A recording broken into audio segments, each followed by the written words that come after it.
All mobilization plans depended on the railways.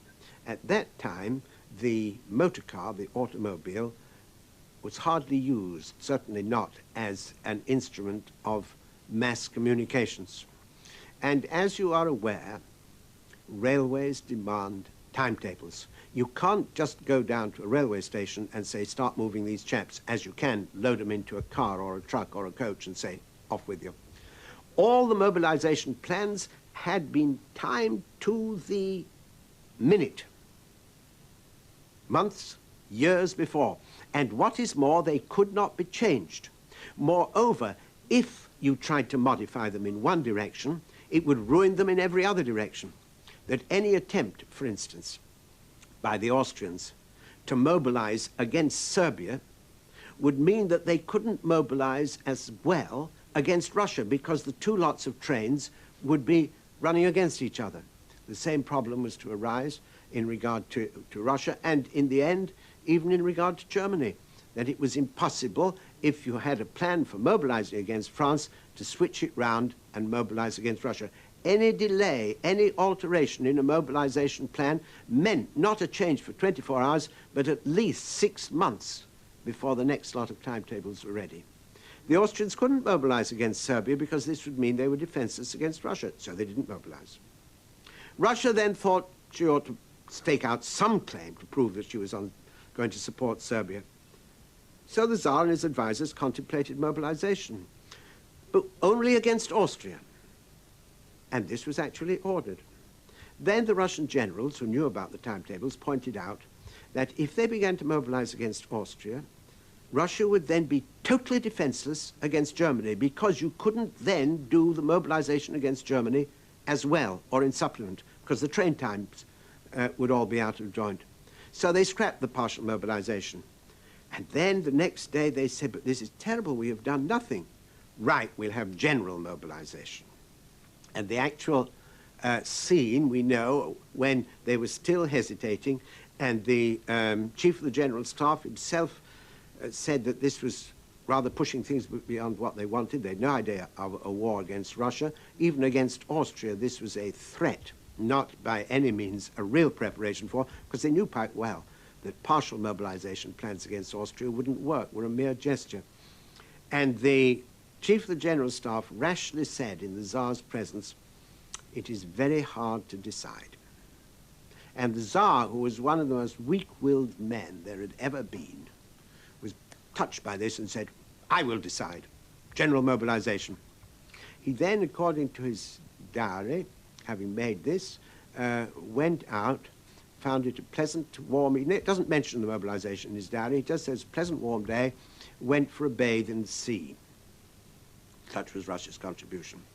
But now, with Russia having decided on mobilization and beginning mobilization, the problem moved to Germany. And here again, this is entirely a matter of railway timetables. It was said afterwards that mobilization meant war. Now, technically, for most countries, this wasn't true. It was a step towards war.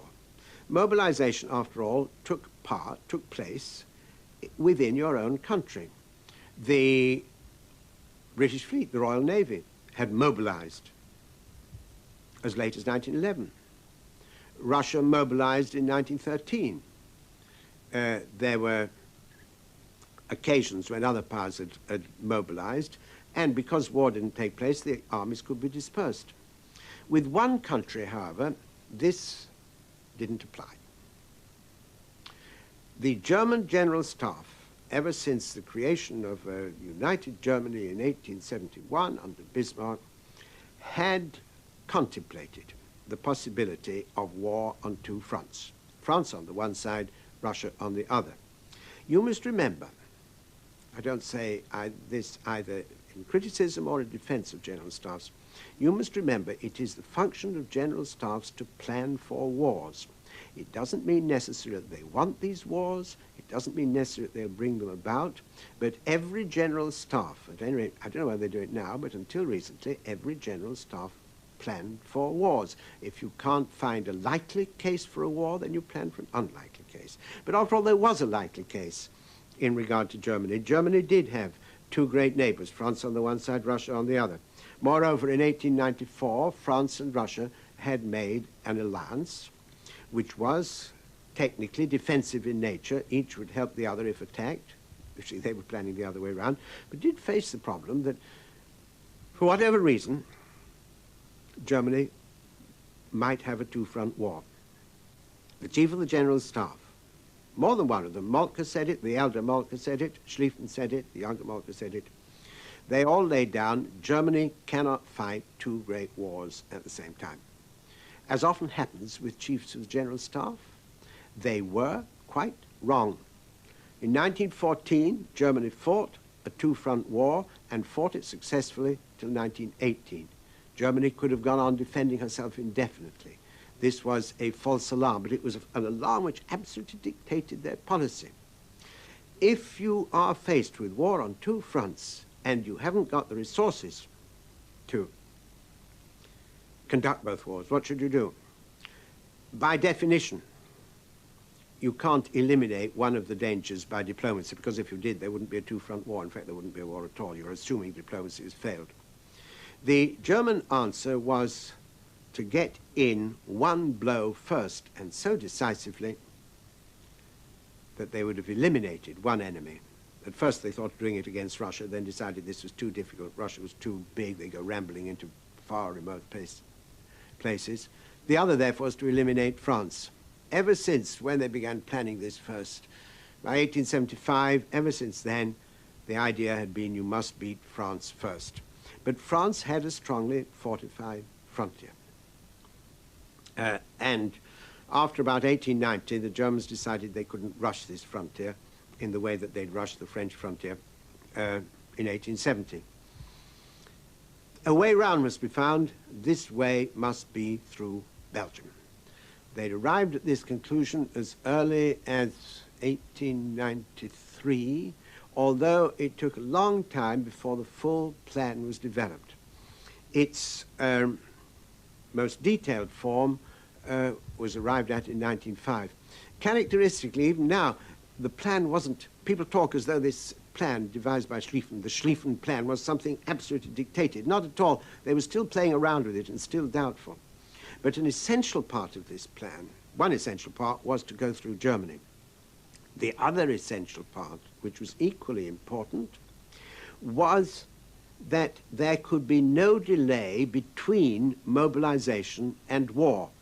Because if there were delay, then Russia would catch up and the Germans would get the two-front war after all.